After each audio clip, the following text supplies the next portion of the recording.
गांव के पास एक पुराने और अजीब घर में मोटू और पतलू रहते थे। उनके पास उनके बड़े भाई के घर में भाग्यशाली ग्रानी भी रहती थी। वह ग्रानी बहुत ही भयंकर और अजीब थी और उन्हें देखकर किसी का भी दिल धड़क जाता था। एक दिन मोटू और पतलू को ग्रानी के घर जाने का काम मिला। वे दोनों बहुत ही डरपोक थे, लेकिन उन्होंने अपने आप को बहाना नहीं दिया और अपने भाग्य को सामना करने का निर्णय लिया। जैसे ही वे ग्रानी के घर के पास पहुंचे, उन्हें एक अजीब सी अनुभूति होने लगी। घर के बाहर की हवा में एक अजीब सी ठंडक थी और उन्हें लगा कि कुछ गलत होने वाला है। मोटू ने पतलू से कहा, पतलू, मुझे लगता है कि इस घर में कुछ गलत है।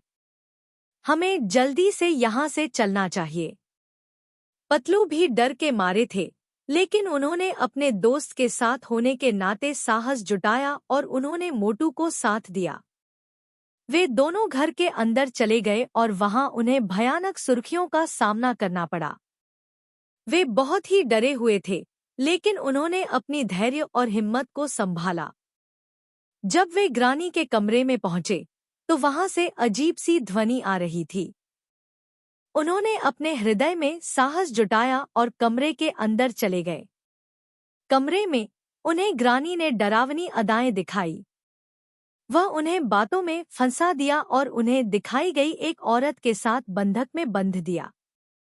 मोटू और पतलू बहुत ही डरे हुए थे, लेकिन वे अपनी आत्मविश्वास और बुद्धिमत्ता का इस्तेमाल करके बाहर निकलने का प्रयास किया।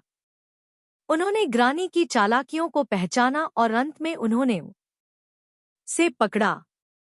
ग्रानी को पकड़ने के बाद उन्होंने उसे पुलिस के पास ले जाकर उसे सजा दिलाने की मांग की। इस घटना के बाद मोटू और पतलू ने अपने दोस्तों को यह सिखाया कि हमें किसी भी परिस्थिति में डरने की कोई आवश्यकता नहीं होती। हमें अपनी बुद्धिमत्ता, साहस और समर्थता का इस्तेमाल करके हर समस्या का सामना करना चाहिए। Like, comment, share and subscribe my channel for cartoon video.